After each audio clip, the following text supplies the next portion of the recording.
할렐루야. 새로운 교회 주일 3부 예배 함께 하시는 모든 성도님들을 주님의 이름으로 환영하고 축복합니다.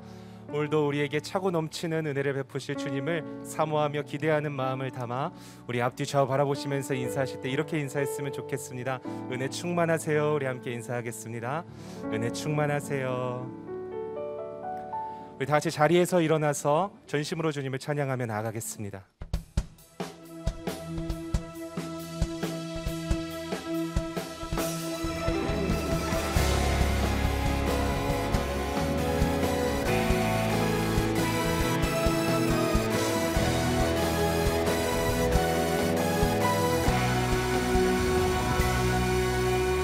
죄짐 맡은 우리 구주 어찌 좋은 친구인지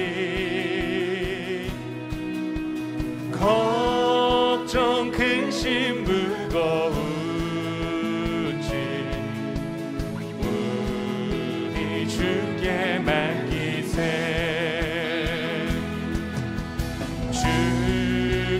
고함 없는 고로 복을 얻지 못하네. 사람들이 어찌하여 아랠 줄을 모를까. 시험 걱정 모든 괴로움 없는 사람 누군가 부질없이 낙심 말고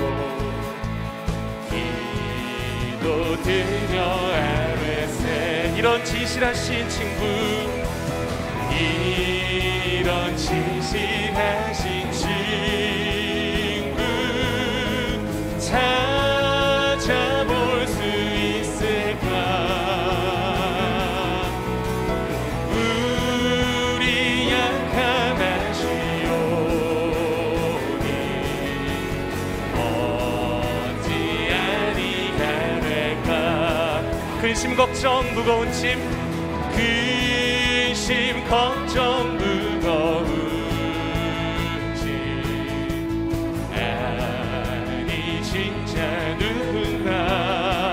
피난처 되신 주님을 찬양합니다. 피난처는 우리의 주, 주께 기도드리세. 세상 친구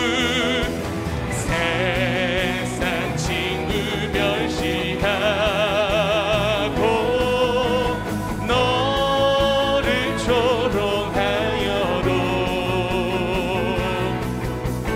예수 품에 안기어서 참된 위로. 우리 다시 한번 고백합니다. 세상 친구 멸시하고, 세상 친구 멸시하고 너를 조롱하여도 예수 품에 안기어서 참된 위로 받겠네. 할렐루야. 우리에게 참된 위로와 평강을 주실 주님 앞에 우리 감사와 영광의 박수 올려드립니다. 아멘. 아멘. 우리 더 힘차게 주님을 찬양하며 나아갑니다.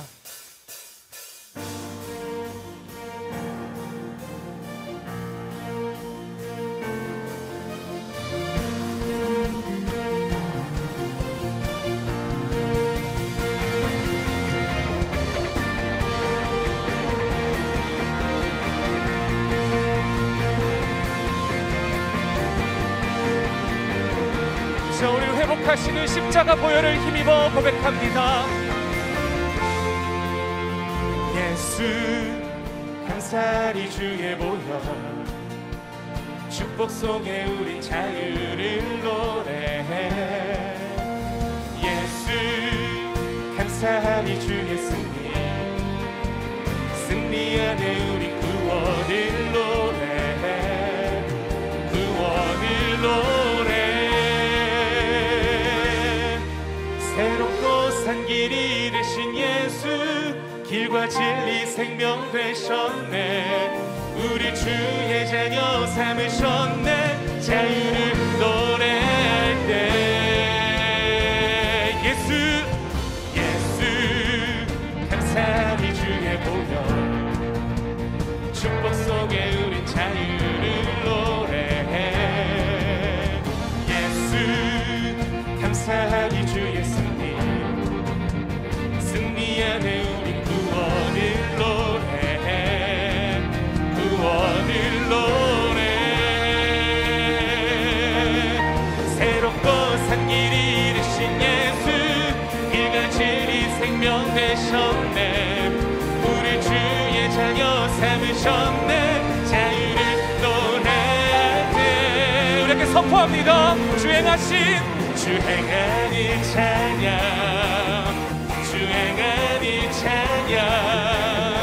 승리하시고 구속하신 주님 찬양해 주행하니 찬양 승리하시고 구속하신 주님 찬양해 새롭고 산 길이 되신 예수 길과 진리 생명 되셔 새롭고 산 길이 되신 예수 길과 진리 우리 다시 한번 고백합니다 새롭고 산 길이 되신 예수 길과 진리 생명 되셨네 우리 주의 자녀 삼으셨네 자유를 노래할 때 할렐루야 우리에게 믿음으로 고백합니다 주행하니 찬양 승리하시고 구속하신 주님 찬양해 주행하니 찬양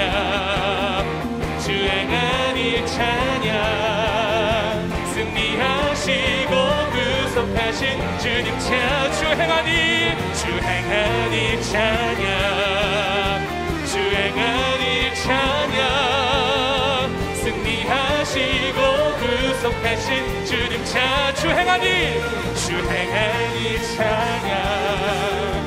주행하니 찬양 승리하시고 구속하신 주님 찬양해 성령이여 임하소서 메마른 나의 심령 위에 주님의 은혜에 담비 내려 나를 꼭 적셔 주옵소서 주의 권세 주의 능력 지금 이 시간 임하셔서 악한 것에 모든 깨뜨리고 주님 나라 임하소서 영광 할렐루야 예수의 그 피가 내게 승리 주네 구원이 되시네 영광 할렐루야 예수의 이름이 능력되네 소망이 되시네 우리 한 번 더 고백합니다 성령이여 임하소서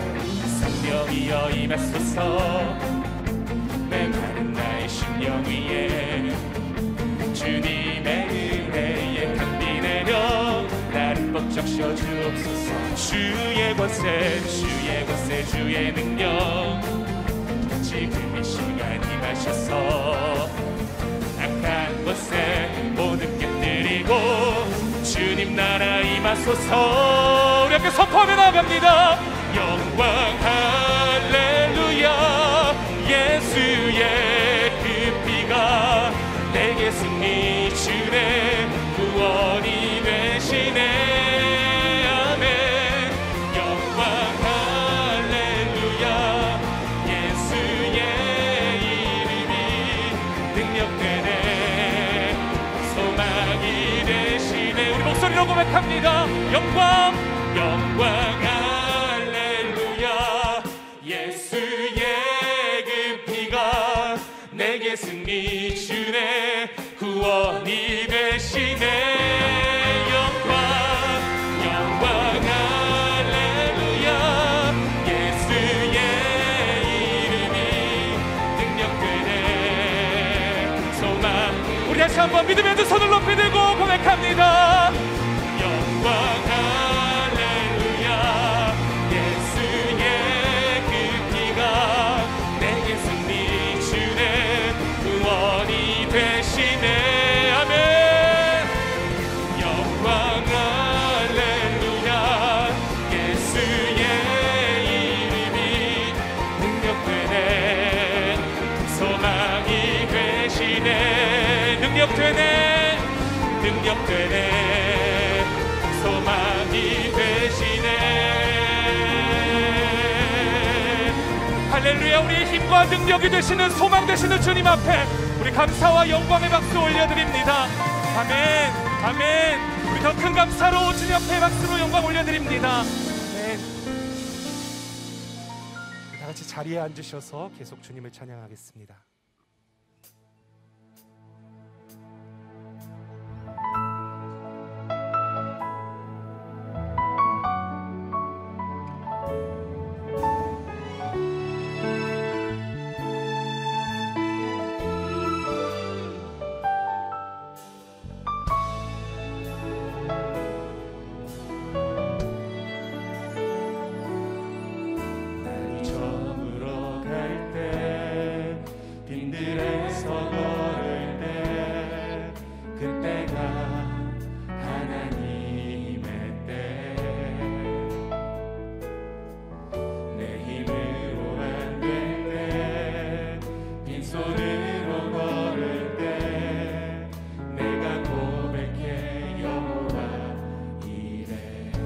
주가 일하시네. 주가 일하시네. 주가 일하시네. 주께 아끼지 않는 자에게 주가 일하시네. 주가 일하시네. 신뢰하며 걷는 자에게. 우리 한 번 더 믿음으로 고백합니다. 날이 저물어 갈 때 힘들에서 걸을 때 그때가 하나님의 때. 내 힘으로 안 될 때 내 힘으로 안 될 때 빈손으로 걸을 때 내가 고백해 여호와 이래. 우리 모인 이곳에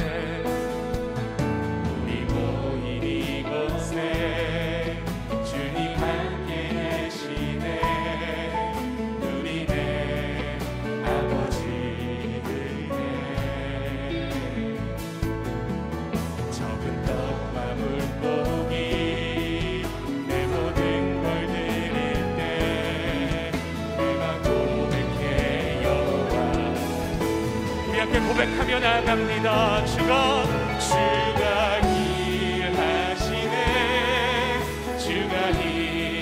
일하시네. 주께 아끼지 않는 자에게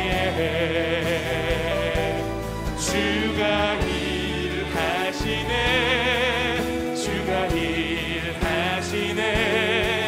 신뢰하며 걷는 자에게 주가 일하시네.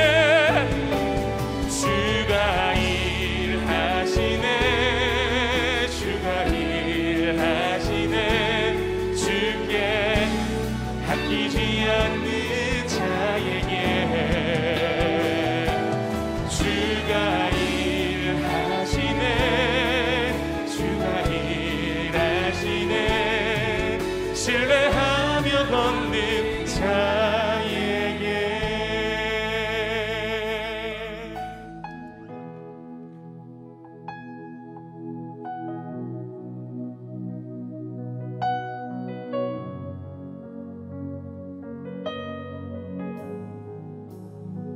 주 예수 이곳에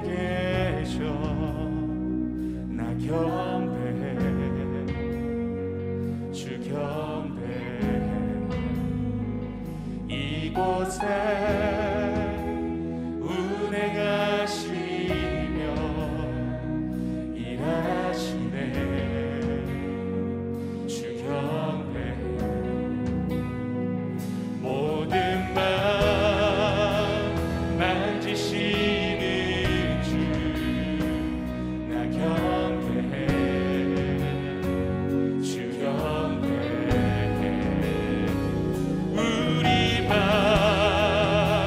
치유하시네. 나 경배해. 주 경배해. 주는 놀라우신 길을 만드는 기적의 주 어둠 속에 빛 그는 나의 하나님. 약속을 이루시는 기적의 주 어둠 속에 빛 그는 나의 하나님. 모든 삶 돌이키시네. 나 경배해. 주 경배해. 우리 맘 회복하시네. 나 경배해. 주 경배해. 주는 놀라우신 길을 만드는 기적의 주 어둠 속에 빛 그는 나의 하나님. 약속을 이루시는 분 기적의 주 어둠 속에 빛 그는 나의 하나님. 나의 하나님. 나의 하나님. 나의 하나님. 나의 하나님. 나의 하나님. 나의 하나님. 나의 하나님. 나의 하나님. 주의 날씨 보이지 않아도 때론 느낄 수 없을 그때도 일하시네. 일하시네. 주님 주 절대로 멈추지 않네. 주의 날씨 보이지 않아도 때론 느낄 수 없을 그때도 일하시네. 일하시네. 주님 주 절대로 멈추지 않네. 주의 날씨 보이지 않아도 때론 느낄 수 없을 그때도 일하시네. 일하시네. 주님 주 절대로 멈추지 않네.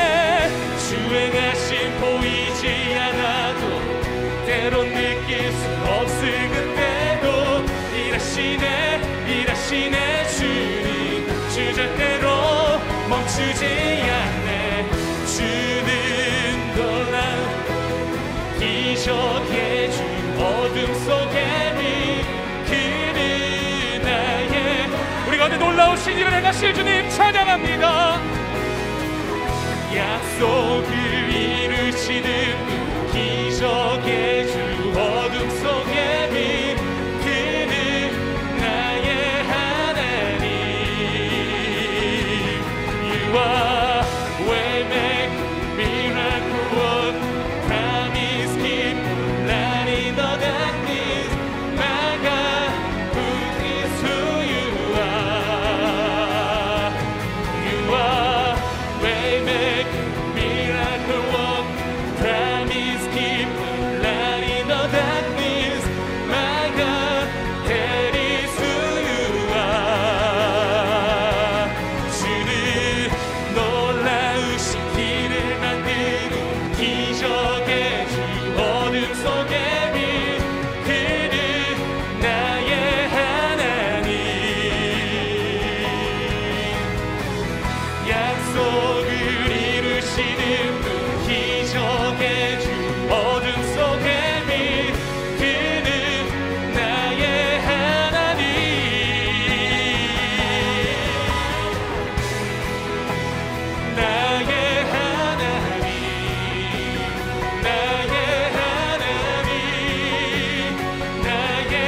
하시는 주님께 우리 두 손 높이 들고 고백합니다. 하나님, 나의 하나님, 나의 하나님, 나의 하나님, 나의 하나님,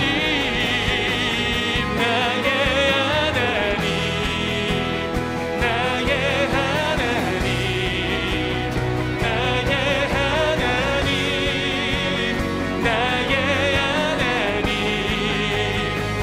나의 하나님, 나의 하나님, 나의 하나님, 나의 하나님, 나의 하나님.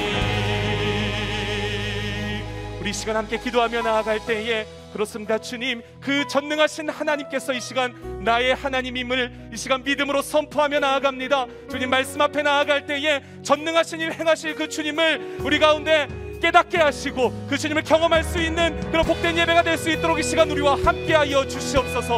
우리 이런 마음으로 다 같이 통성으로 기도하며 나아가도록 하겠습니다. 하나님 아버지 감사합니다.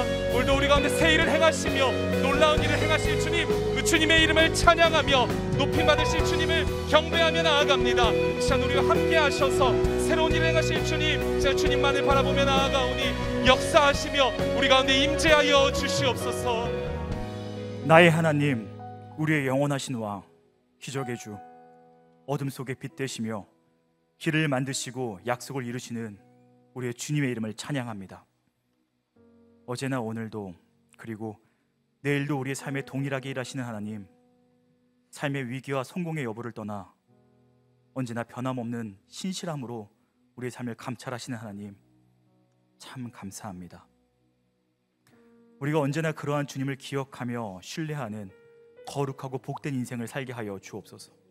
주님, 악과 복수를 조장하는 세상의 유혹에 따라 하나님 앞에 나를 숨기고 지우며 하나님의 마음보다 사람들의 마음을 사기에 바쁜 인생, 세상의 마음곱에 따라 열심을 다하는 인생으로 우리를 두지 말아 주옵소서.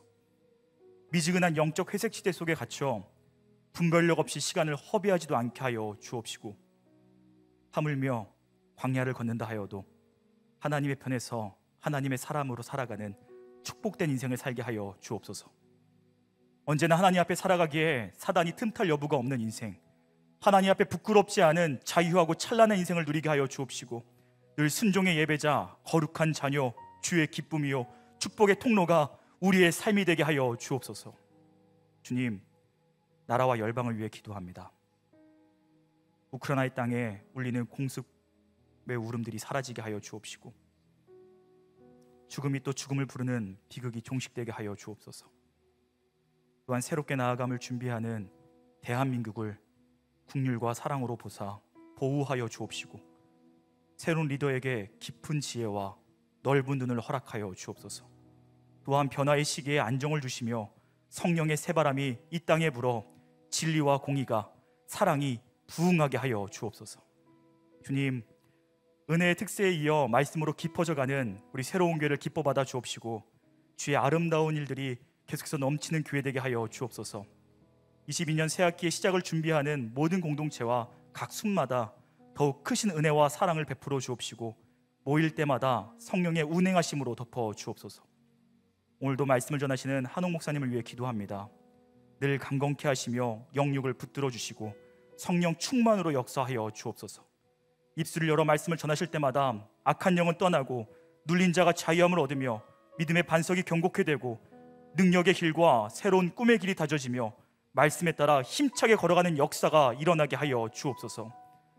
또한 오늘 만민 앞에서 믿음을 고백하는 세례식 가운데에도 주님 특별한 은혜를 허락하사 믿음의 고백대로 살아가게 하여 주옵소서. 오늘도 우리 가운데 큰일을 이루실 일을 기대하오며 늘 선한 능력으로 안으시고 신실히 역사하시는 우리 주 예수 그리스도의 이름으로 기도드립니다. 아멘. 할렐루야. 3부 예배 오신 모든 성도님들과 오늘 프로는 함께하는 모든 성도님들을 축복하고 환영합니다. 이 시간 사랑의 마음을 담아 양옆에 계신 분들에게 이렇게 인사하도록 하겠습니다. 은혜 충만하세요. 우리 함께 축복하며 나가도록 하겠습니다. 우리 서로를 바라보며 축복하겠습니다. 축복합니다. 축복합니다.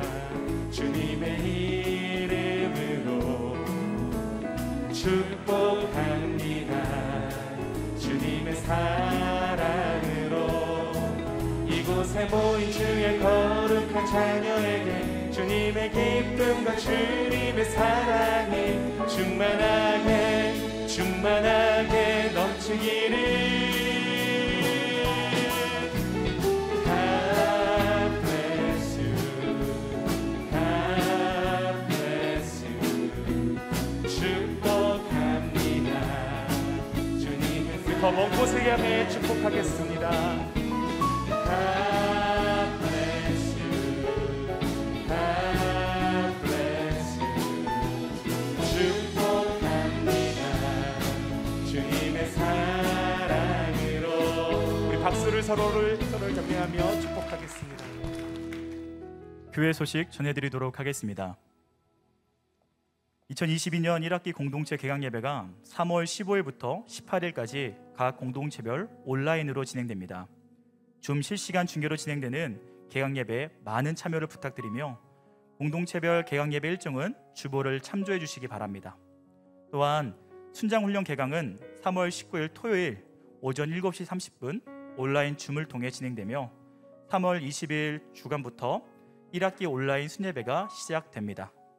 공동체 개강 예배와 순예배를 통해 예배의 감격과 풍성한 은혜를 경험하는 시간 되시기를 소망합니다. 세상 속에서 성경적 가치를 따라서 사회적 기업을 운영하며 자립 청년들의 길을 돕고 있는 브라더스 키퍼 김성민 대표님을 초청하여 새로운 비전 토크를 가집니다. 3월 20일 주일 오후 4시 10분에 본당에서 온오프라인으로 진행되는 이번 비전 토크는 한옥 목사님과 김성민 대표의 비전 토크 형식으로 진행되며 청년 연합과 관심 있는 성도님들 누구나 참여하실 수 있습니다. 성도님들의 많은 참여와 관심 부탁드립니다. 27세부터 33세까지의 청년 일부 공동체와 34세부터 40세까지의 청년 2부 공동체에서는 뉴 드림 뉴 웨이라는 주제로 각각 봄 리트릿을 진행합니다. 청년의 때에 하나님의 말씀과 거룩으로 세워지는 은혜의 시간이 될 것입니다. 청년들의 많은 참여와 성도님들의 기도를 부탁드립니다. 성경 본문에 근거한 다양한 질문을 통해 진리를 발견하고 각자의 삶에 적용하는 구도자 커피 브레이크에서 신청자를 모집합니다. 특별히 구도자 커피 브레이크는 새신자들과 전도 대상들을 위해 준비된 소그룹 성경 공부입니다. 예수님을 더욱 알아가기 원하시는 새신자분들과 전도 대상들에게 적극 추천드리며 마가복음을 주제로 실시간 줌을 통해 강의와 소그룹 나눔이 진행됩니다. 홈페이지를 통하여 신청해 주시기 바랍니다. CTS 기독교 TV에서 조명환 회장님과 나눈 새로운 교회 비전 토크와 한홍 담임 목사님의 하나님의 경영 1강부터 4강까지의 강의를 특집 편성하여 방송합니다. 자세한 일정은 주보를 참고해 주시고 성도님들의 많은 관심 부탁드립니다. 경북 강원 지역에서 산불 피해로 인해 이재민들의 많은 어려움을 겪고 있습니다. 새로운 교회에서도 피해 지역 지원 및 협력 방법을 적극적으로 모색하고 있습니다. 조속한 복구와 안정을 위해 성도님들의 많은 관심과 기도를 부탁드립니다. 담임 목사님의 추천도서 내 마음에도 쉴 곳이 피교회를 소개합니다. 이 책은 지난 20여년간 깊은 마음의 상처로 아파하는 이들의 증상과 이면을 살폈던 크리스천 정신과 의사 유윤정 원장의 신간입니다. 상처 입은 이들을 치유하는 과정을 통해 겉으로 드러난 우울과 불안, 예민 증상 이면에 있는 실존적 외로움과 공허함을 치료할 유일한 근거가 하나님의 사랑임을 알았고, 이에 이들의 오해를 풀어주며 이러한 마음에 의해 응급 처방으로 깊은 영성의 상담과 효과적이고 실제적인 마음 치료법을 소개합니다. 이 책을 통해 지금 그들의 모습으로 하나님께 나아가 몸과 영혼이 회복되는 은혜를 누리길 바라며 추천드립니다. 이 책은 예배 후 1층 이동서점에서 구매하실 수 있습니다. 오늘은 세례식이 있는 날입니다. 세례식 진행 후에 한홍 목사님께서 하나님의 말씀 전해주시도록 하겠습니다.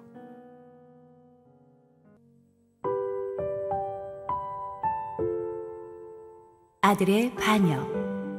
사무엘하 15장 1절에서 12절 말씀입니다.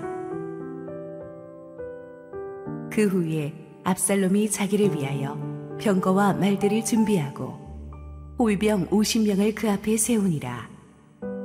압살롬이 일찍이 일어나 성문 길 곁에 서서 어떤 사람이든지 송사가 있어 왕에게 재판을 청하러 올 때에 그 사람을 불러 이르되 너는 어느 성읍 사람이냐 하니 그 사람의 대답이 종은 이스라엘 아모 지파에 속하였나이다 하면 압살롬이 그에게 이르기를 보라 내 일이 옳고 바르다마는 내 송사를 들을 사람을 왕께서 세우지 아니하셨다 하고 또 압살롬이 이르기를 내가 이 땅에서 재판관이 되고 누구든지 송사나 재판할 일이 있어 내게로 오는 자에게 내가 정의 베풀기를 원하노라 하고 사람이 가까이 와서 그에게 절하려 하면 압살롬이 손을 펴서 그 사람을 붙들고 그에게 입을 맞추니 이스라엘 무리 중에 왕께 재판을 청하러 오는 자들마다 압살롬의 행함이 이와 같아서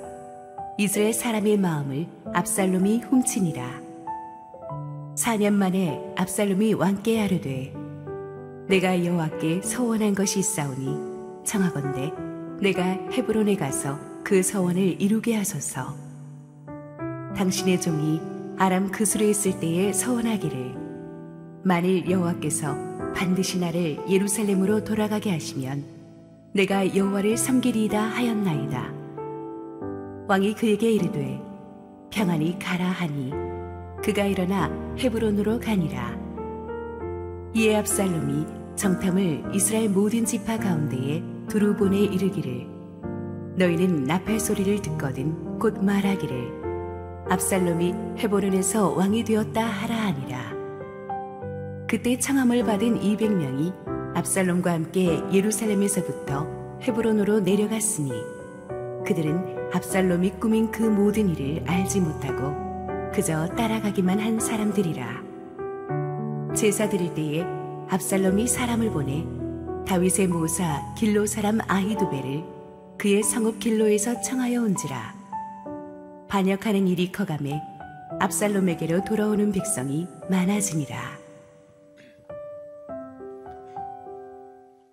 할렐루야. 오늘 3부 예배에는 입교와 세례식이 있습니다. 먼저 한 분의 입교자와 두 분의 세례자를 대표해서 김윤정 성도님께서 대표 간증해 주시겠습니다.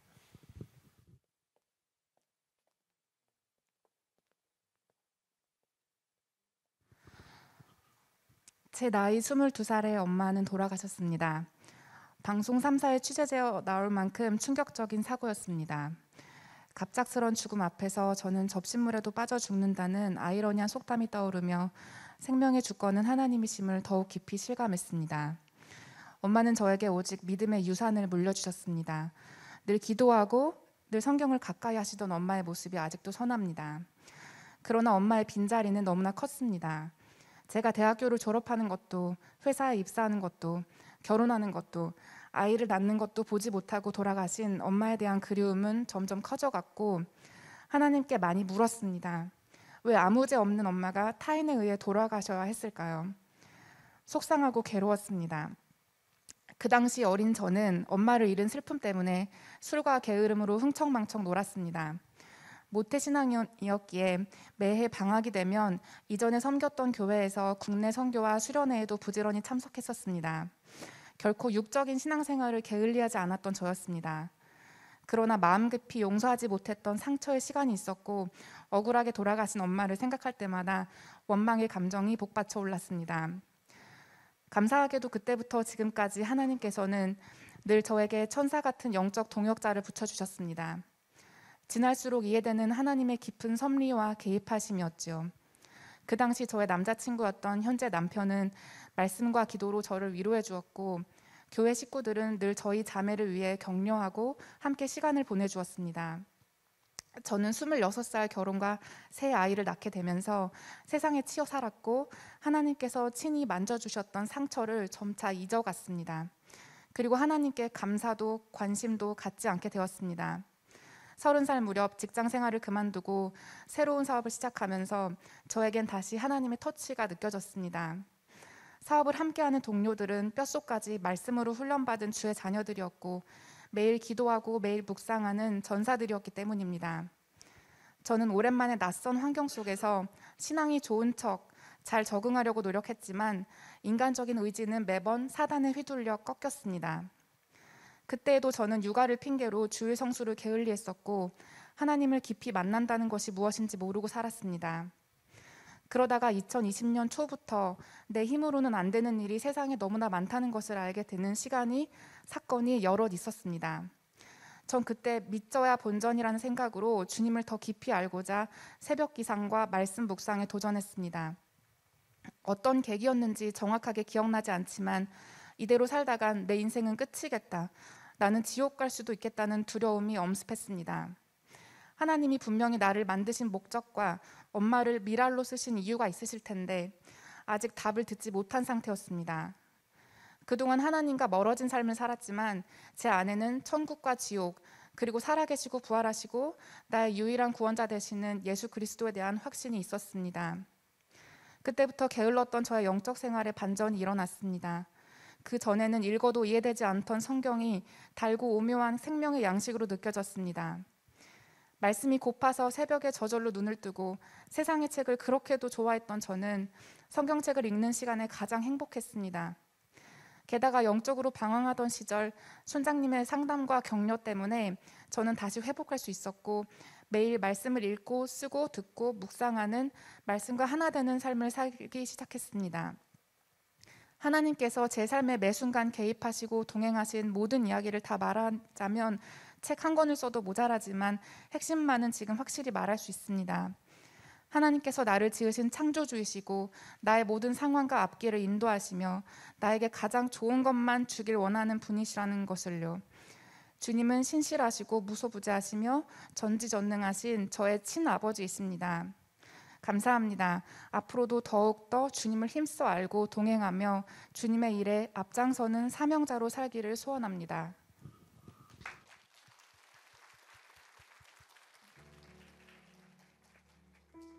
네, 귀한 간증 감사드립니다. 먼저 입교 서약을 하도록 하겠습니다. 입교는 어렸을 때 유아 세례를 통해서 부모가 대신하여 서약을 했던 분으로서 이제는 장성하여 자신의 의지로 자신의 신앙 고백을 하는 공식적으로 교인이 되는 것입니다. 입교자께서는 한 걸음 앞으로 나오셔서 오른손을 들고 입교 서약을 하시겠습니다. 당신은 유아 세례를 받을 때 부모가 대신하였던 신앙 고백과 서약을 이제는 장성하였으니 자신의 믿음으로 확신하십니까?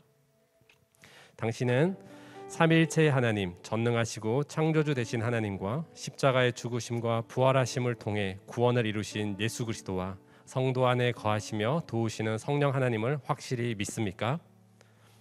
당신은 예수 그리스도를 구주로 믿을 뿐 아니라 하나님의 말씀인 성경의 가르침과 예수님의 삶의 모범을 따라 순종하며 살기를 서약하십니까?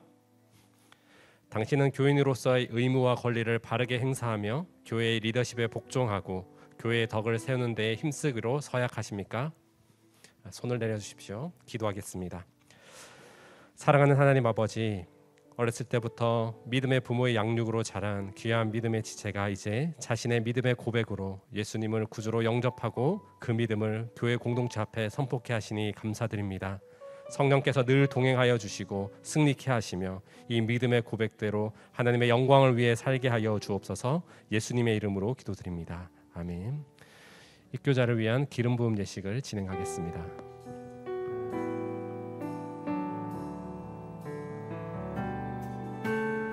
무엇과도 주님을 바꾸지 않으리. 다른 어떤 은혜 구하지 않으리. 오직 주님만이 내 삶의 도움이시니 주의 얼굴 보기 원합니다. 그리스도의 피로 구원하신 하나님의 딸 이유진에게 내가 성부와 성자와 성령의 이름으로 기름 붓고 축복하도니 하늘 문을 여시고 이 딸에게 성령을 부어 주시고 능력을 더하시고 하나님께서 모든 상처는 치유하시고 주님과 함께 동행하는 새로운 인생을 살게 하여 주시옵소서. 예수님 이름으로 기도했습니다. 아멘. 너는 축복의 통로가 될지어다. 네, 입교 선포를 하도록 하겠습니다. 오늘 입교를 한 이유진 성도는 입교식을 통해서 성만찬에 참여할 수 있는 새로운 교회 입교인이 되었음을 성부와 성자와 성령의 이름으로 선포합니다. 하나님의 특별한 보호와 축복이 함께할 줄 믿습니다. 우리 박수로 축하하겠습니다. 이어서 세례 서약이 있겠습니다. 세례자들께서는 한 걸음 앞으로 나오셔서 오른손을 들어주시고 세례 서약에 답해 주시기 바랍니다. 오른손을 들어주십시오. 여러분은 하나님 앞에서 죄인이며 오직 예수 그리스도를 믿는 믿음으로만 구원을 얻을 수 있음을 믿습니까? 여러분은 삼위일체의 하나님, 전능하시고 창조주 되신 하나님, 십자가의 죽음과 부활하심을 통해 구원을 이루신 예수 그리스도, 성도 안에 거하시며 도우시는 성령 하나님을 확실히 믿습니까?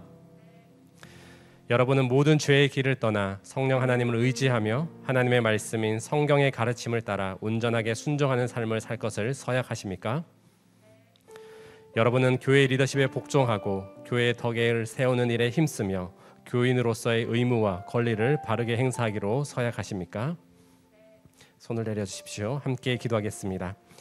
사랑이 많으신 하나님 아버지, 하나님의 은혜로 이들을 죽음의 길에서 영원한 생명으로 인도하여 주심에 감사드립니다. 주님의 십자가의 은혜로 구원하셨사오니 성령으로 날마다 인도하여 주시고 이 믿음의 고백대로 주님과 동행하는 삶을 살게 하여 주옵소서. 세상 가운데 생명의 빛을 발하게 하여 주시옵소서. 유일한 구원자 되신 예수님의 이름으로 기도드립니다. 아멘. 이제 세례를 베풀겠습니다. 내 영혼이 은총 입어 중한 죄짐 벗고 보니 슬픔 많은 이 세상도 전부 그호하도다. 그리스도의 사랑으로 구원하신 하나님의 딸 김윤정에게 내가 성부와 성자와 성령의 이름으로 세례를 주노라. 아멘. 축복의 통로가 될지어다.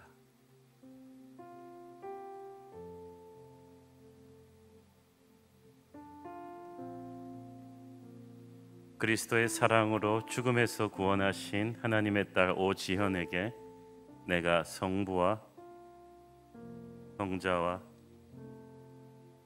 성령의 이름으로 세례를 주노라. 아멘. 축복의 통로가 될지어다.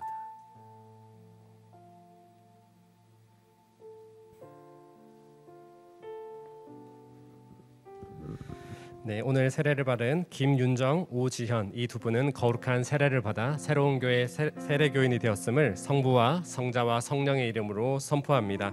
이들을 우리 박수하면서 함께 축복하는 시간 갖도록 하겠습니다. 우리 손을 내밀어 서로 축복하며 나아가겠습니다. 너는 담장 너머로 뻗은 나무 가지에 열매처럼 하나님의 귀한 축복이 삶에 가득히 넘쳐날 거야. 너는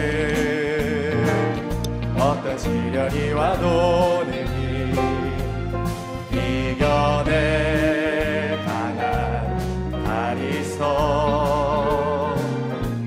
전능하신 하나님께서 너와 언제나 함께 하시니 너는 하나님의 사랑 아름다운 하나님의 사랑 나는 널 위해 기도하며 내 길을 축복할 거야. 너는 하나님의 선물 사랑스러운 하나님의 열매 주의 품에 꽃 피운 나무가 되어줘. 박수로 다시 한번 축하하며 격려하겠습니다.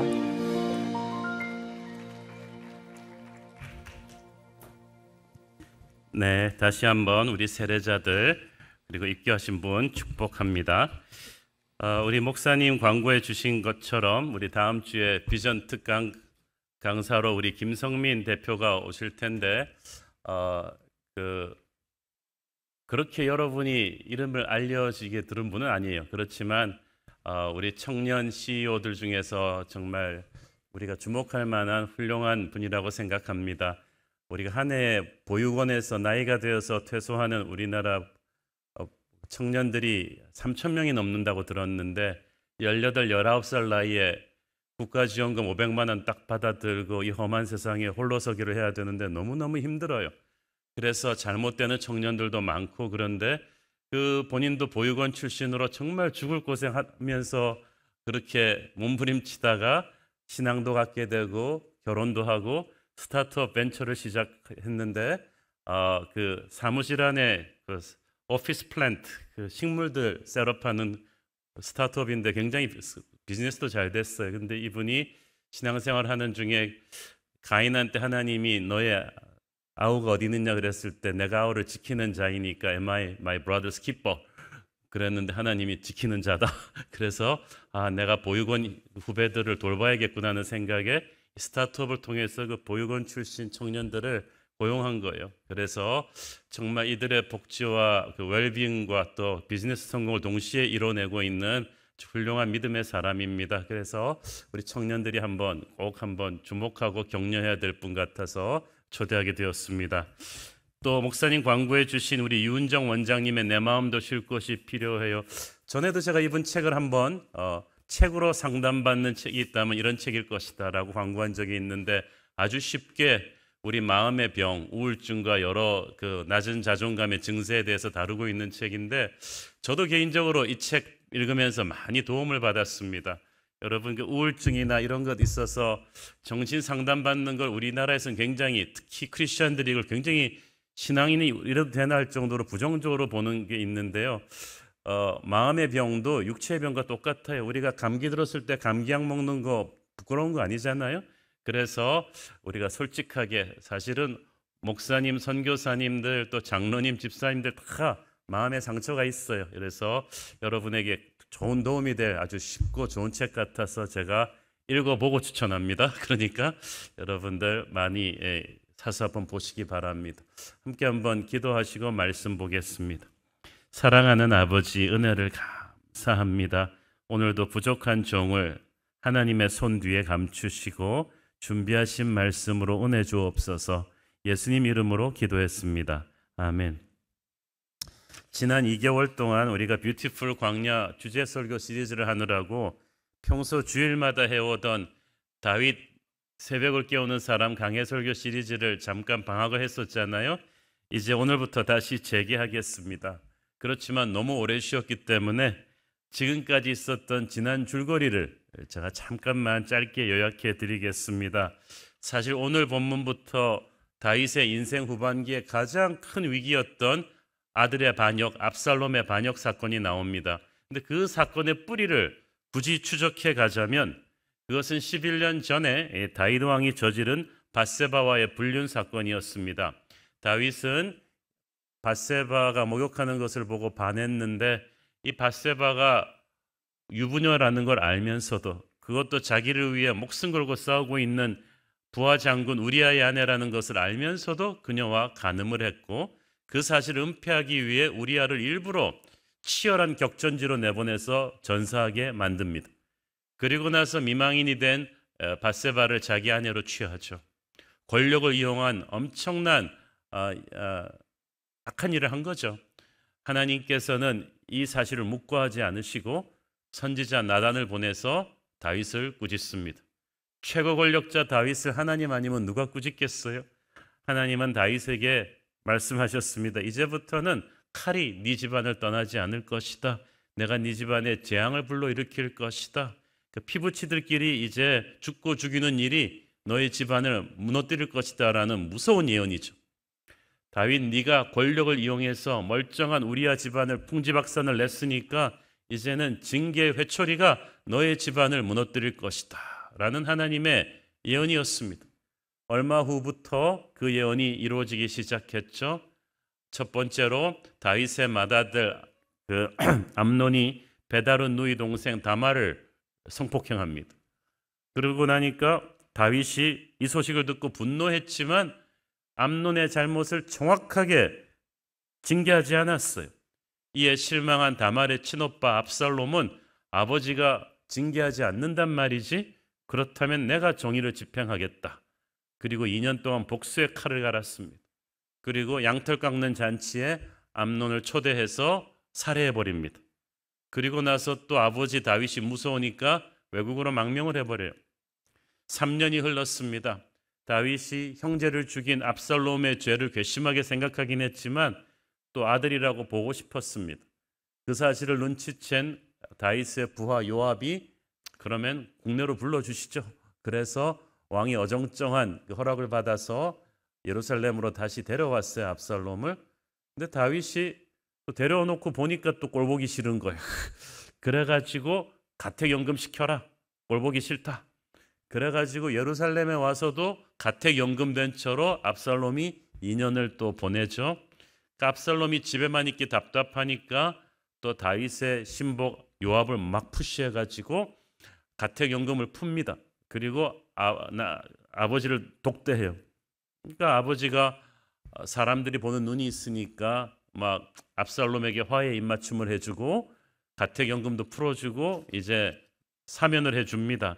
그렇지만 이때 다윗은 분명하게 압살롬의 죄를 징계해서 회개하도록 이끌었어야만 했습니다. 그런데 지금 다윗은 굉장히 어정쩡한 사면을 해준 거예요. 완전히 용서한 것도 아니지만 확실하게 징계도 안 하는 영적인 회색 지대에서 어정쩡하게 압살롬을 사면해 놓으니까 사면받은 압살롬도 아버지에 대한 고마움은 별로 없었어요. 자, 영적인 회색 지대에 자신을 두면 우리가 소중한 시간을 낭비한다고 했죠. 압살롬이 처음 암논에게 복수를 준비하던 2년, 암논을 죽이고 돌아와서 망명생활하던 3년, 그리고 돌아와서 가택연금 당한 2년, 도합 7년이라는 세월을 다윗은 사실 그 기간 동안에 이 문제를 영적으로 바로잡을 수 있었어요. 그런데 징계도 안 하고 확실한 용서도 안 하는 이런 어정쩡한 상황으로 이 시간을 낭비했어요. 그동안의 압살롬의 마음은 완악해졌습니다. 그리고 마귀에게 휘어잡히고 말았어요. 우리가 그래서 타이밍에 맞추는 때에 맞는 징계와 용서와 회개가 정확하게 이루어져야지 문제가 영적으로 해결이 돼요. 그렇게 해결이 되지 않으니까 마귀가 이제 여기에 역사하기 시작한 것이고 엄청난 비극이 시작되죠.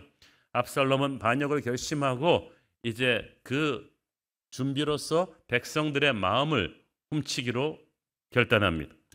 사무엘하 14장 25절 26절 온 이스라엘 가운데에서 압살롬같이 아름다움으로 크게 칭찬받는 자가 없었으니 그는 발바닥부터 정수리까지 흠이 없음이라. 그의 머리털이 무거움으로 연말마다 깎았으며 그의 머리털을 깎을 때 그것을 달아본즉 그의 머리털이 왕의 저울로 200세겔이었더라.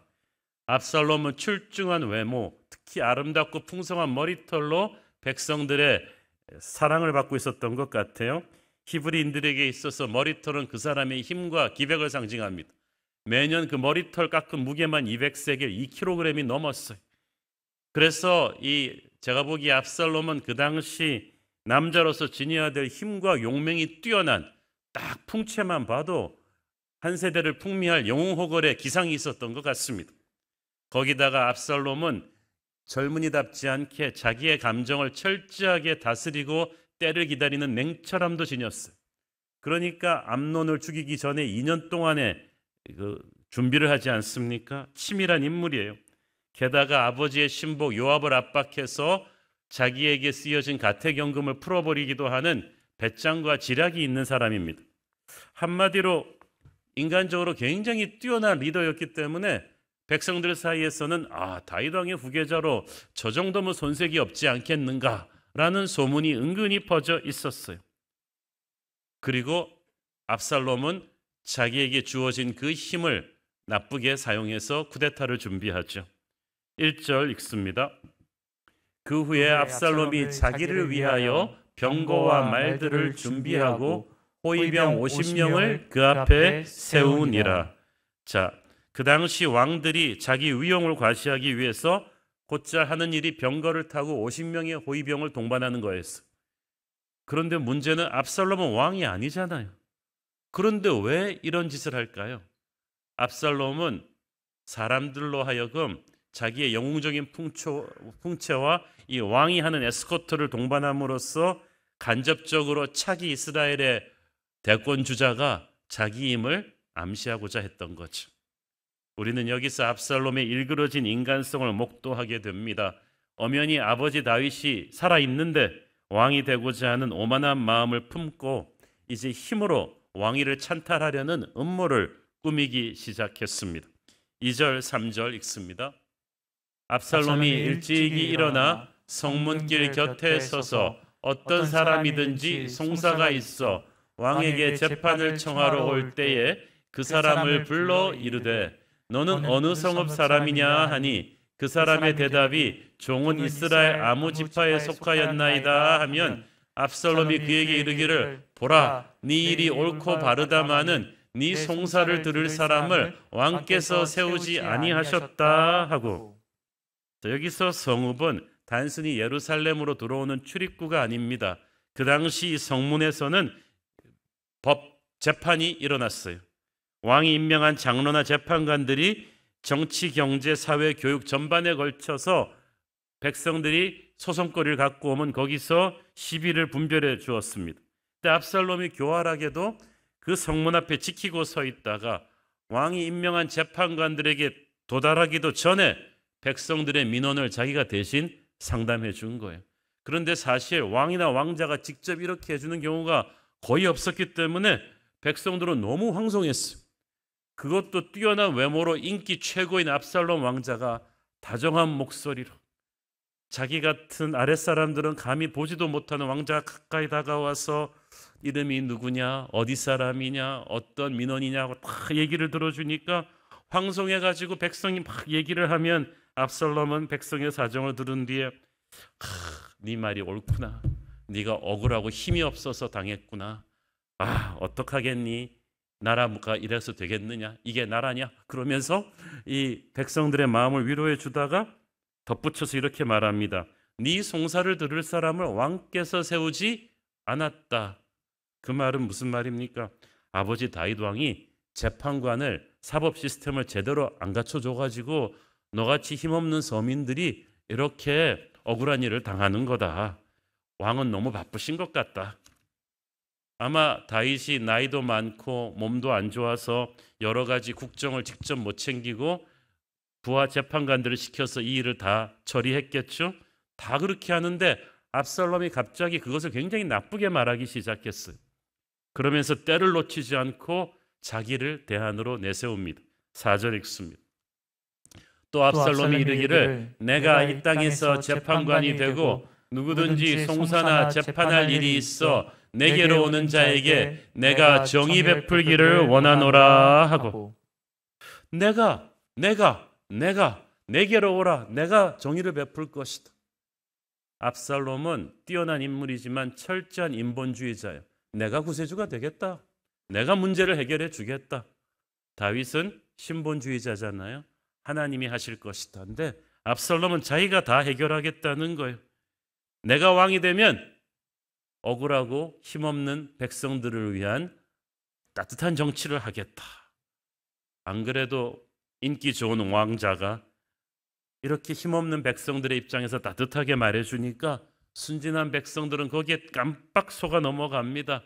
그런데 압살롬의 이 교활함은 거기서 한 수 더 떨었죠. 5절 6절 봅니다.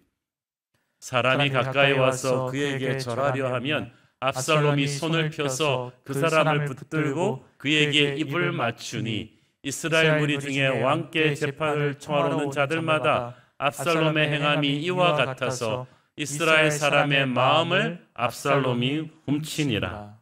야, 대선에 나가려면 이 정도 제스처는 해야 되는 것 같아요.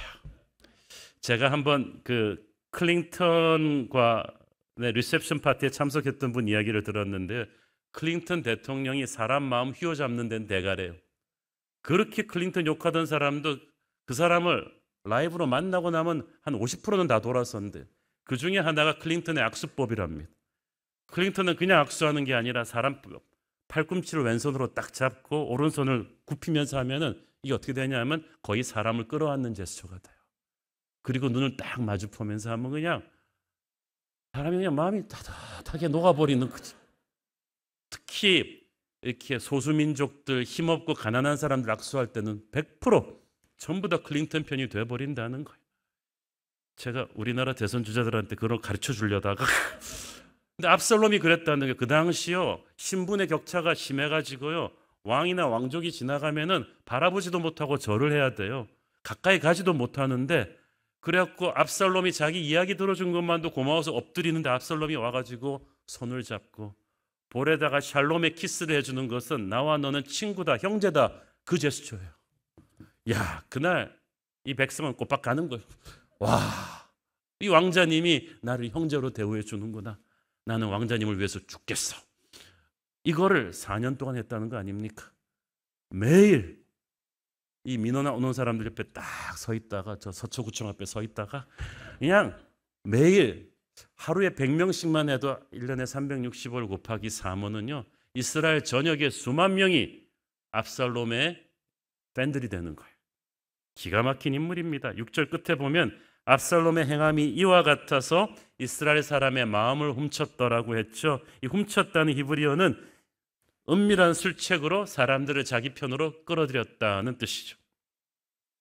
달콤한 말로 백성들과 다윗 왕의 관계에 틈을 내고 그들을 미혹해서 자기 편으로 끌어들이는 이 압살롬의 아주 절묘한 처세술은 어디서 많이 본 것 같지 않습니까?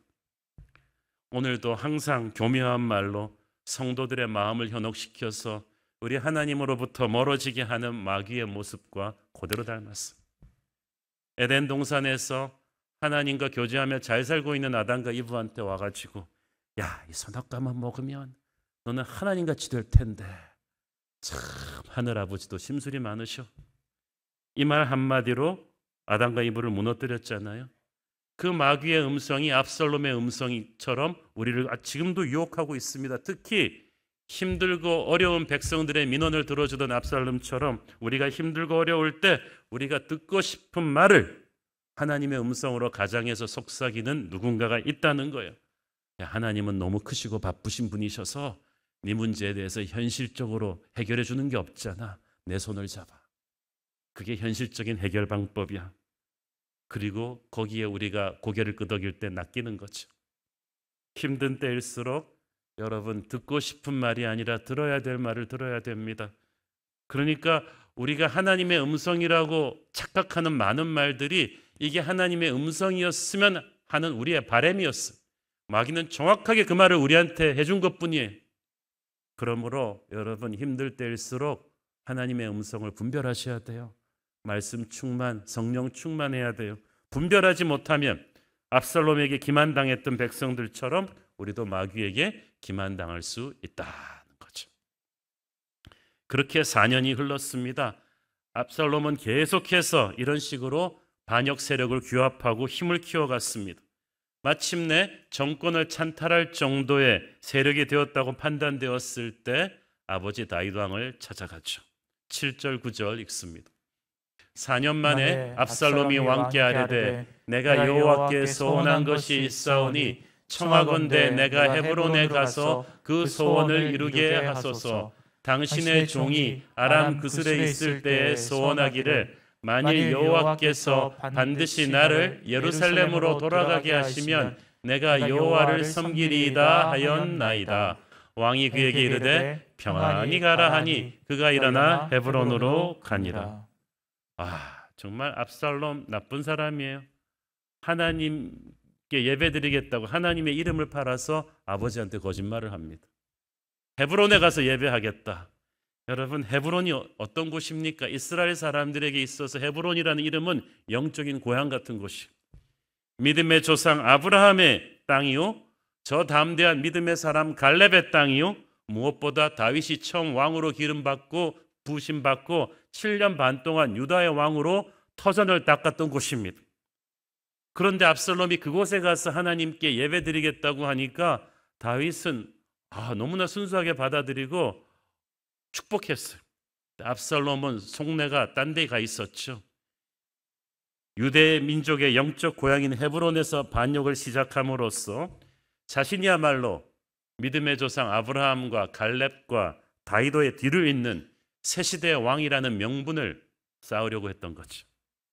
10절 읽습니다. 이 압살롬이 정탐을 이스라엘 모든 지파 가운데 두루 보내 이르기를 너희는 나팔 소리를 듣거든 곧 말하기를 압살롬이 헤브론에서 왕이 되었다 하라 하니라. 이건 또 기가 막힌 방송 언론을 장악한 이 심리전이에요. 반란 계시와 맞추어서 이스라엘 12지파로 보낸 정탐꾼들이 동시에 메시지를 터뜨려라. 왕권이 압살롬에게 넘어간 것처럼 메시지를 뿌리라는 거죠. 요즘으로 말하면 SNS나 유튜브, 증권가, 찌라시 한꺼번에 뉴스를 뿌리는 거예요. 그 당시는 거리가 뚝뚝 떨어져 있기 때문에 사실 여부를 확인할 길도 없이 민심은 압살롬에게로 돌아설 것이라는 걸 이용한 거죠.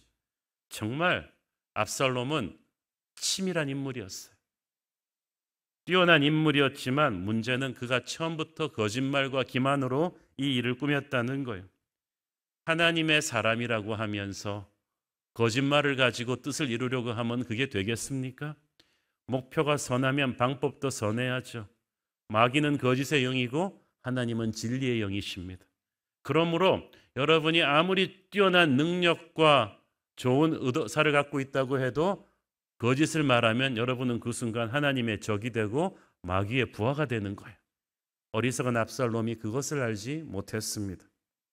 압살롬은 주변에 좋은 인물들을 이제 끌어들였어요. 11절 읽습니다. 그때 청함을 받은 200명이 압살롬과 함께 예루살렘에서부터 헤브론으로 내려갔으니 그들은 압살롬이 꾸민 그 모든 일을 알지 못하고 그저 따라가기만 한 사람들이라. 그저 따라가기만 한 사람들이 참 문제입니다. 이 200명을 압살롬이 데려갔다고 했죠. 제가 볼 때는 새 정부가 쿠데타 정부가 들어섰을 때 국가 여러 분야에서 빨리 일을 할 수 있는 인재들을 압살롬이 미리 데려간 것 같아요. 200명의 엘리트 관료들을. 그렇지만 기밀 유지를 위해서 자기의 메인 계획은 말해주지 않았죠. 그 모든 일을 알지 못하고 그저 따라가기만 했지만 그들은 나중에 압살롬이 계획을 말해주었을 때 저항 없이 거기에 동참합니다. 왜냐하면 이들이 똑똑한 엘리트 관료들이니까 무엇이 옳고 그른가, 무엇이 하나님의 뜻인가 아닌가 보다는 내가 어느 편에 서야 유리할까, 이거 판단이 빠른 사람들이었거든요. 그래서 전국을 압살롬이 이제 주도할 것이다 라는 생각에 빨리 이제 줄을 바꿔 선 거죠. 저는 그렇지만 이런 식으로 알지 못하고 그저 따라가기만 하는 인생이 정말 위험하다고 봅니다. 기도하며 하나님의 뜻을 분별하기보다는 당장 눈에 보기에 유리한 쪽으로 줄을 서는 이런 기회주의자 인생이 세상에서는 영리한 처세라고 하지만 하나님의 나라에서 장기적인 시각으로 볼 때 얼마나 어리석은 일입니까?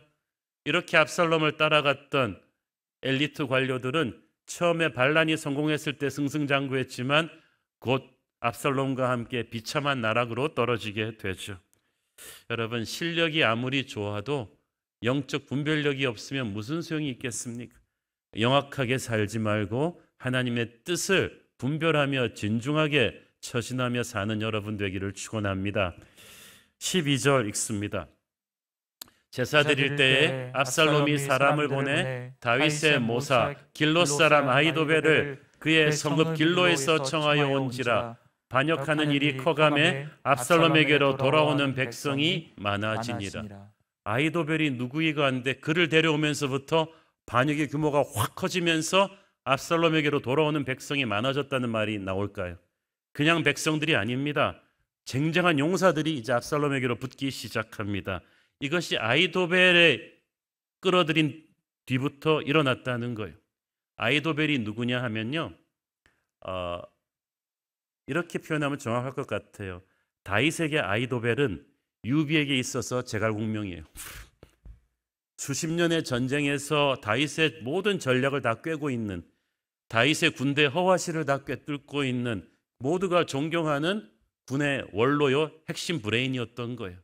그래서 이 아히도벨이 압살롬의 편에 붙는 순간에 군사적으로는 이미 끝난 게임이었어요. 그래서 우리 다음 주에 보면 나오지만 아히도벨의 지략은 하나님의 지혜와 다름이 없을 정도로 뛰어났고, 그가 지휘하는 반란군의 일사불란한 공격으로 다윗은 저항 한번 못 해보고 예루살렘을 내어주고 후퇴를 했으면 했습니다. 이런 뛰어난 참모 아히도벨이 왜 다윗을 배신했겠습니까? 사무엘하 11장 23장의 인물 정보들을 보면 이 아히도벨이 누구냐 하면 다윗이 불륜을 저지른 밧세바의 할아버지예요. 성경은 좀 알고 보면 굉장히 재미지 않습니까? 사극보다 훨씬 재밌는 것 같아요. 아히도벨의 입장에서 보면 정말 충직했던 손주 사위 우리아를 음모로 죽이고 손녀딸을 아내로 취한 죽은 다윗에 대한 실망과 분노가 굉장히 컸을 것입니다. 그리고 그 실망과 분노를 교활한 압살롬은 미리 알고 이 아히도벨에게 공을 들였겠죠. 그리고 결정적인 순간에 반란의 깃발이 올라가자 아히도벨은 다윗을 떠나 압살롬의 군대를 지휘하게 됩니다. 그래서 다윗은 아히도벨이 저쪽에 붙었다는 사실을 감지한 순간에 이 사건이 자기가 저질렀던 밧세바 사건과 무관하지 않다는 것을 알았을 거예요. 그러나 아히도벨은 그 뛰어난 능력에 가지고도 복수심에 사로잡혀 마음이 하나님을 떠났습니다. 그래서 그 능력을 잘못 사용했기 때문에 그는 결코 성공하지 못했어요. 성경의 역사에 보면 뛰어난 능력이 문제가 아니라 어떤 마음으로 하나님 앞에 서 있는가가 문제예요. 아히도벨뿐 아니라 압살롬도 그렇습니다. 너무 능력이 많아요. 자신감이 지나쳤던 게 문제였던 것 같아요. 그래서 오늘 아히도벨도 그렇고 압살롬의 이 쿠데타 준비 과정을 쫙 보면 한 번도 하나님 앞에 기도했다거나 하나님의 뜻을 구하는 적이 한 번도 없죠. 다른 모든 준비는 완벽했는데 이게 인간적으로 잘난 압살롬이나 아히도벨 같은 사람의 전형적인 문제죠. 너무 자신감이 충만해서 그 영혼 속에 하나님이 거하실 틈이 없어요. 아쉬운 게 없어요. 이것이 바로 압살롬과 다윗의 차이점이었어요. 잠언에 보면 사람이 마음으로 자기의 길을 계획할지라도, 인간적인 준비를 아무리 철저히 할지라도 그 걸음을 인도하시는 이는 일의 결론을 내시는 분은 여호와시라고 했어요. 압살롬은 그 철저한 준비가 하나님 앞에서는 아무것도 아니라는 것을 생각하지 못했습니다. 오늘의 본문을 보면 이게 실패할 수가 없는 쿠데타 아닙니까? 군사적인 준비, 민심 장악하는 능력, 아버지 다윗을 속이는 명분 만들기, 언론 플레이, 모든 변수를 하나하나 다 고려해서 압살롬은 4년 동안 완벽한 쿠데타 마스터 플랜을 준비했는데 가장 중요한 거 하나만 빠뜨렸어. 하나님의 인도하심이었죠. 그리고 그게 승부를 갈랐습니다. 반대로 아버지 다윗은 늙고 참 여러 가지로 마음이 힘든 다윗은 이 모든 면에서 영악한 아들 압살롬에게 허를 찔려고 기선을 제압당했지만 하나님의 손 하나만은 굳게 붙잡고 있었어요. 그것이 이 둘의 운명을 가름하게 되는 거예요.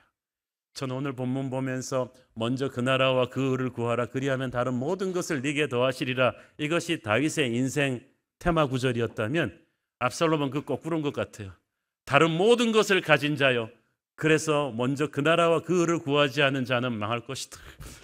이게 압살롬 아닙니까? 유류상종이라고 압살롬 주위에는 압살롬 같은 부하들만 모였어요. 뛰어난 젊은 엘리트들이 모였어요. 그렇지만 속내가 시커매요. 하나님의 뜻을 이루는 것이 아니라 출세할 황금의 동아줄로 압살롬을 생각한 거죠. 그들은 압살롬에게서 하나님의 임재를 본 것이 아니라 인간적인 카리스마에 매료돼서 자기 성공의 디딤돌로 본 거예요. 그러니까 압살롬과 부하들은 서로가 서로를 이용하는 거예요. 그죠? 여러분 주변에 있는 사람들은 어떤가요? 똑똑한 사람들이 많나요? 아니면 거룩한 사람들이 많나요? 그것이 우리가 어떤 사람인가를 보여주죠. 조건을 보고 몰려든 사람들은 쉽게 몰려든 만큼 쉽게 우리를 떠날 것입니다. 우리한테 힘이 없어지면 썰물처럼 빠질 거예요. 압살롬은 나중에 가서 이 사실을 깨닫게 되죠. 지난 주간에 새 대통령이 당선되었습니다. 사상 유례없는 초박빙의 치열한 승부 끝에 당선되었기 때문에 이제 정말 국정 운영을 잘해야 합니다. 저는 그분의 측근 정치인 한 분과 크리스찬 아주 믿음이 좋은 분과 며칠 전에 전화 통화를 하면서 딱 그거를 당부했습니다. 지금이야말로 의원님이 요셉의 리더십으로 대통령과 함께 이 나라를 잘 이끌어줘야 된다. 용서와 비전의 리더십으로 이 분열된 나라를 통합해서 잘 이끌어줘야만 된다. 그러기 위해서는 새 대통령은 정말 사람을 잘 써야 된다고 저는 생각합니다. 압살롬의 무리들처럼 능력은 많아도 거짓되고 약삭빠른 기회주의자들로 참모진을 꾸린다면 그 결과는 불행할 것입니다. 정직하고 선한 사람들을 옆에 두고 잘 중용해서 나라를 새롭게 이끌어줄 수 있도록 저와 여러분이 새 정부를 위해서 열심히 기도해 줘야 될 줄로 믿습니다. 저는 오늘의 본문을 살펴보면서 압살롬에게서 보는 세상적인 군주와 다윗에게서 보는 하나님의 왕의 차이를 참 봅니다.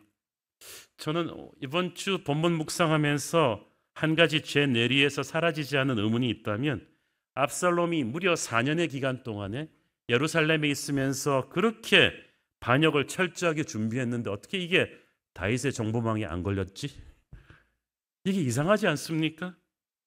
아니 자기가 왕도 아니면서 이 호위병들이랑 마차를 몰고 다니는 것만으로도 뉴스에 날 일인데 성문 앞에 서가지고 지방에서 올라오는 모든 백성들의 민원 처리를 왕 대신 다 해주고 4년을 보냈는데 이걸 다윗 왕의 정보망에 안 걸렸다는 게 이게 말이 돼요? 그리고 다윗 왕의 군사 정보 조직이 그렇게 느슨한 조직이 아닙니다. 우리가 알잖아요. 부하 한 명 한 명이 정말 골리앗 때려잡는 맹장들인데다가 군대는 충성심이 대단했고 그리고 강요들도 아주 엘리트들이 많은 이 하나님의 나라 정부에서 다윗이 조금만 의심의 눈으로 봤다면 압살롬의 반역 준비는 일찌감치 정보망에 잡혀서 그대로 조기 진압할 수 있었을 거예요. 어떻게 다윗이 이렇게 모르고 당할 수 있을까? 이 문제에 대해서 저는 좀 곰곰이 기도하며 묵상해 보다가 두 가지 결론에 도달했습니다. 첫째, 다윗은 전임자 사울이나 아들 압살롬과는 통치 철학이 달랐다. 인생관이 달랐다는 거예요. 어떤 시스템도 그 리더가 어떤 인생관, 통치 철학을 가지고 있는가에 따라서 악하게 쓰일 수도 있고 선하게 쓰일 수도 있어요. 다윗은 그 수많은 군대 조직과 정보 조직을 자기를 지키기 위해서 가동하지 않았어요. 백성들을 감시하고 통제하는 요주의 인물들을 견제하는 세상 군주들이 하는 공포 정치를 하지 않았다는 거예요. 그것은 사울의 길이었어요. 근데 다윗은 그런 군주가 되기를 거부했습니다. 전에는 다윗도 한번 그래 본 적이 있어요. 그게 밧세바 사건이잖아요. 권력의 힘으로 비겁한 모략을 쓰고 진실을 은폐하고 거짓된 방법으로 욕심을 이루려 한 적이 있었는데 하나님께서 그걸 가만두지 않으셨잖아요. 다윗을 얼마나 무섭게 징계하셨습니까? 그때 다윗은 깨달았어요. 아, 내가 정말 하나님의 사람이 맞구나. 나는 세상 왕과 똑같은 방법으로 통치하면 안 되는구나. 그리고 그렇지 않게 하기로 결심한 것 같아요. 이게 다윗의 위대한 점이에요. 누구든지 실수할 수 있어요. 그러나 실패로부터 배워야죠. 아, 이제 나는 하나님의 왕으로 살 거야. 거짓되고 비열한 정치를 하지 않겠어. 둘째로 그런 맥락에서 다윗은 이 부하들을, 백성들을 의심의 눈으로 바라보지 않았습니다. 최고 권력자가 이러기 정말 어렵습니다.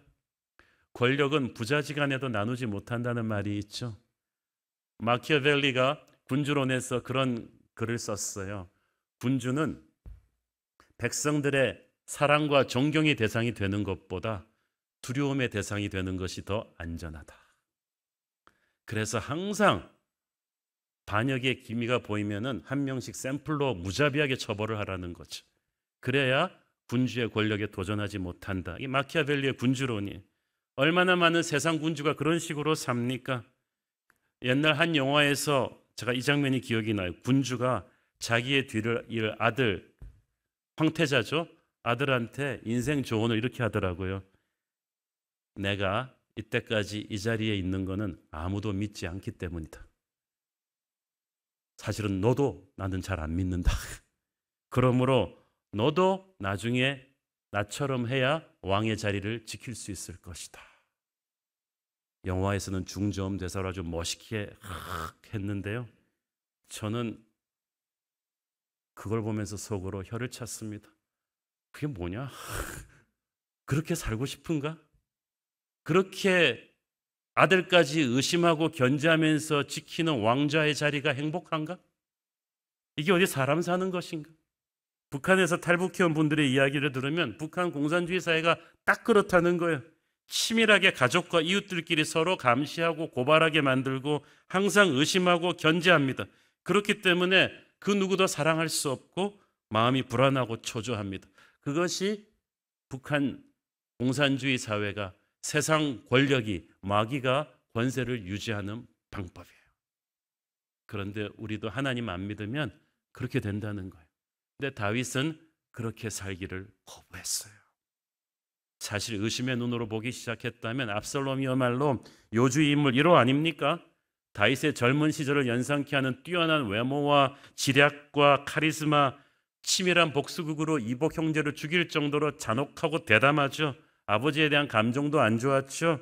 만약 다윗이 세상 군주였다면요, 압살롬 옆에다가 수많은 감시원을 뒀을 것입니다. 그렇다면 압살롬의 반역은 시작하기도 전에 사그라졌겠죠. 실제로 많은 사람들이 다윗에게 그 첩보를 줬을 거예요. 왕이시여, 압살롬이 이상합니다. 저 사람 저렇게 왕이 타는 수레를 몰고 다닙니다. 저 왕 대신 민원을 처리하는 저것도 심상치 않습니다. 경계하십시오. 이 수많은 첩보를 줬을 텐데 정보는 어떤 눈으로 해석하는가가 중요해요. 다윗은 그 정보를 의심의 눈으로 해석하지 않고 믿음과 사랑의 눈으로 그래도 해석했습니다. 압살롬을 건드리지 않은 것은 끝까지 압살롬의 선한 면을 믿어주었기 때문입니다. 왜? 다윗은 예수의 영을 가진 사람이니까. 여러분, 예수님께서 유다의 배신을 몰랐겠습니까? 일찌감치 하셨으면서도 끝까지 기다려 주셨어요. 유다뿐 아니라 나중에 11제자도 다 겟세마네에서 예수님 버리고 도망갔잖아요. 그 다음에 다시 만나면 그 다음부터 예수님은 우리 같았으면 이제 어느 놈을 믿지? 예수님의 눈에 보기에 모두가 포텐셜 압살롬이, 모두가 다 잠재적인 압살롬인 거예요. 이제부터 12제자 모일 때 다락방에다 도청장치를 달아야 되나? 이것들을 어떻게 믿지? 그렇게 의심의 눈으로 대하지 않으셨잖아요. 네가 나를 사랑하느냐? 내 양을 먹이라. 믿어주시고 참아주시고 우리가 하나님을 실망시키고 사고를 쳐도 배신당하셨으면서도 우리에게 자유의지 주신 것을 후회하지 않으셨습니다. 다윗이 바로 그 마음을 가졌던 거예요. 악한 압살롬을 끝까지 똑같이 악하게 다루지 않은 다윗은 예수님을 닮은 선한 능력의 지도자였습니다. 압살롬은 능력이 있었지만 악한 능력이었고 다윗은 선한 능력이었어요. 그런 지도자는 악하고 교활한 압살롬에게 질 것 같지만 마지막 승리는 다윗의 것이었잖아요. 우리도 세상 살면서 아무리 압살롬 같은 사람에게 상처받는다 할지라도 여러분, 같은 방법으로 보복하지 마십시오. 그러면 우리도 같은 사람이 되는 거예요. 다윗은 사울과 압살롬에게 당했지만 그들과 똑같은 인간이 되기를 거부했습니다. 우리는 악으로 악을 이기는 것이 아니라 선으로 악을 이겨야 합니다. 의심하지 말고 믿어주어야 하고요. 보복하지 말고 용서해야 하고요. 거짓으로 뜻을 이루지 말고 끝까지 진리를 말해야 돼요. 사랑으로 이기고 기도로 이겨야죠. 다윗이 그러했고 예수님이 그러했습니다. 예수님을 믿는 우리들은 그냥 능력이 아니라 선한 능력으로 승리해야만 합니다. 혹자는 이렇게 말할 수 있습니다. 아유, 그러다가 영악한 압살롬 같은 인간들에게 항상 당할 것 같은데요? 다윗이 당했나요? 당했지만 승리는 다윗의 것이었습니다. 압살롬 같은 인간들은 교활하지만 하나님의 지혜는 그 위에 있습니다. 최후의 승리는 다윗의 길을 가는 저와 여러분의 것입니다. 그러므로 여러분, 선으로 악을 이기는 다윗 같은, 예수님 같은 그런 삶을 살기를 축원합니다. 기도하십시다. 주님, 은혜를 감사합니다. 주님, 아들의 반역은 무섭도록 치밀하고 놀라웠습니다. 그러나 하나님의 사람 다윗은 오직 하나님의 손을 꼭 붙잡고 있었기에 선한 능력으로 최후의 승리를 할 수 있었습니다. 험한 세상 속에서 우리 사방이 압살롬 같은 사람들 투성입니다. 그러나 우리는 하나님의 선한 능력이 최후의 승리임을 믿습니다. 우리를 붙들어 주옵소서. 예수님 이름으로 기도했습니다. 아멘. 우리 다 함께 일어나셔서 봉헌 찬양하겠습니다.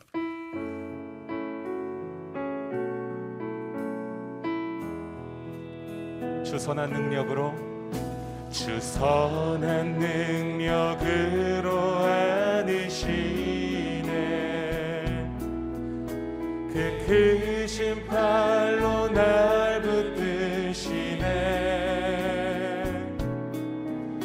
절망 속에도 흔들리지 않고 사랑하는 주 얼굴 구하리. 선한 능력으로, 선한 능력으로 일어서리. 주만 의지하리. 믿음으로 우리 고대 안에 주 오실 그날 영광의 새날을 맞이하리. 이전의 괴로움 날 가워싸고 고난의 길을 걷는다 해도 주님께 모두 맡긴 우리 영혼 끝내 승리의 날을 맞으리. 선한 능력으로, 선한 능력으로 일어서리. 주만 의지하리. 믿음으로 우리 고대 안에 주 오실 그날 영광의 새날을 맞이하리. 주님이 마신 고난의 쓴 잔을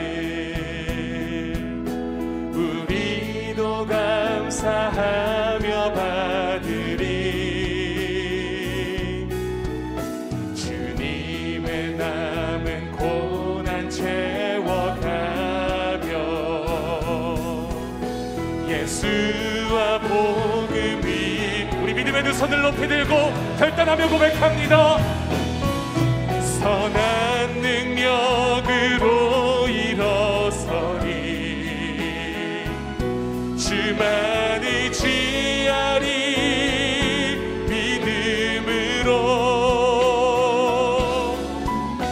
우리 고대 안에 주 오실 그날 승리의 새날을 맞이하리. 성령의 새바람, 성령의 새바람 이 땅에 불어오소서. 주의 영그 생기로 우리를 다시 살리사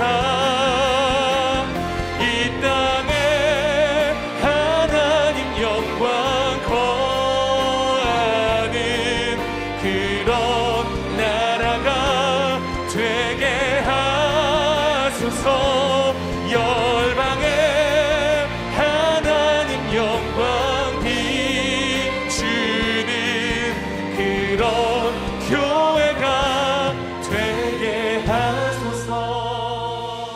사랑하는 아버지, 인생의 힘든 시즌을 지나는 성도들을 위해 중보합니다.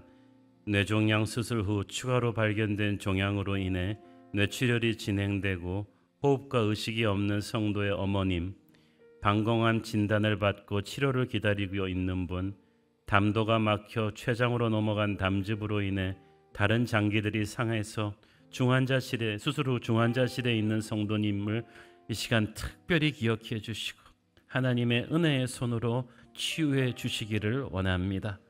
메니에르병과 골다공증으로 인해 고통 가운데 있는 분, 전정신경염과 불면증으로 마음의 고통 가운데 있는 분, 망막 분리 수술 후 온전한 시력의 회복을 기다리는 분, 갑작스러운 귀의 통증과 돌발성 난청으로 고통 중에 있는 성도님, 꼬리뼈 골절과 목 디스크로 인해 장기간 어려움을 겪는 성도님들 한 사람 한 사람 우리 주님 기억하시고 불쌍히 여겨주시고 하나님의 은혜로 하늘의 생기를 불어넣어 주시옵소서.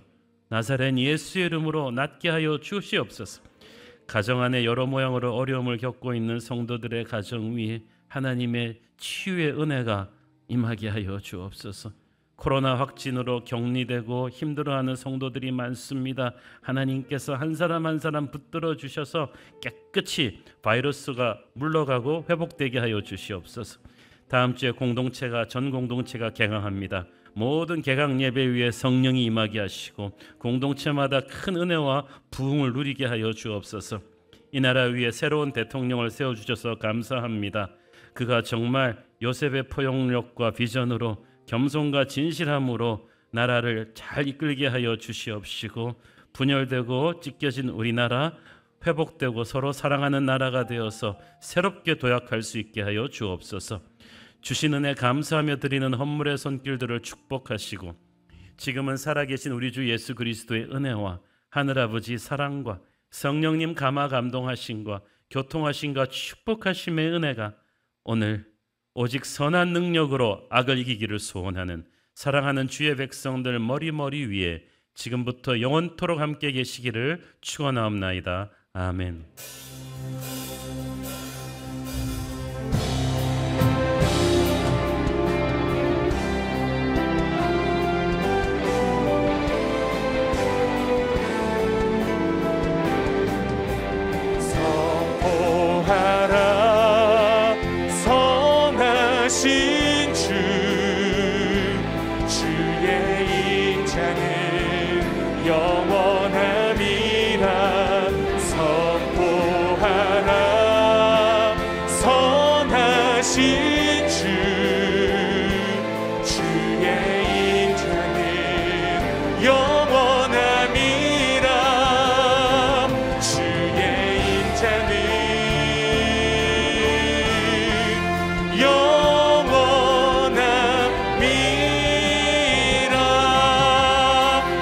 받으실 하나님께 감사와 영광의 박수 올려드립니다. 예배를 모두 마쳤습니다. 주신 말씀의 은혜로 한 주간 승리하시기를 소망합니다. 사랑하고 축복합니다.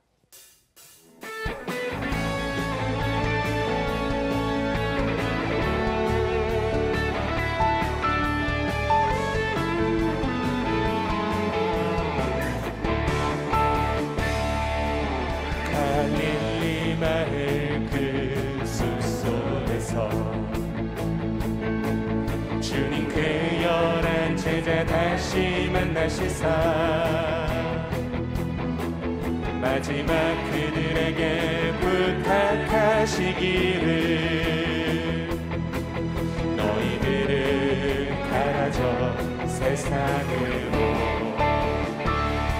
가서 제자 삼으라. 세상 많은 사람들을 세상 모든 영혼이 내게 달렸나니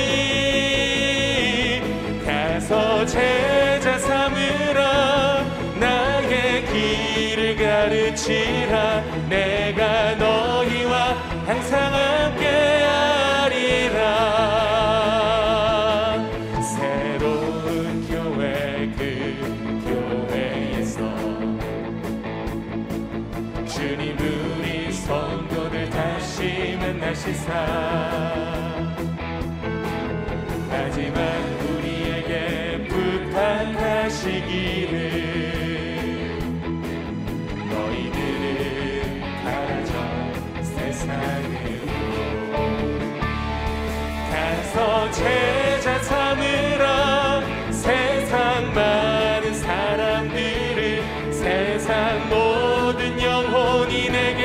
달렸나니 가서 제자 삼으라 나의 길을 가르치라 내가 너희와 항상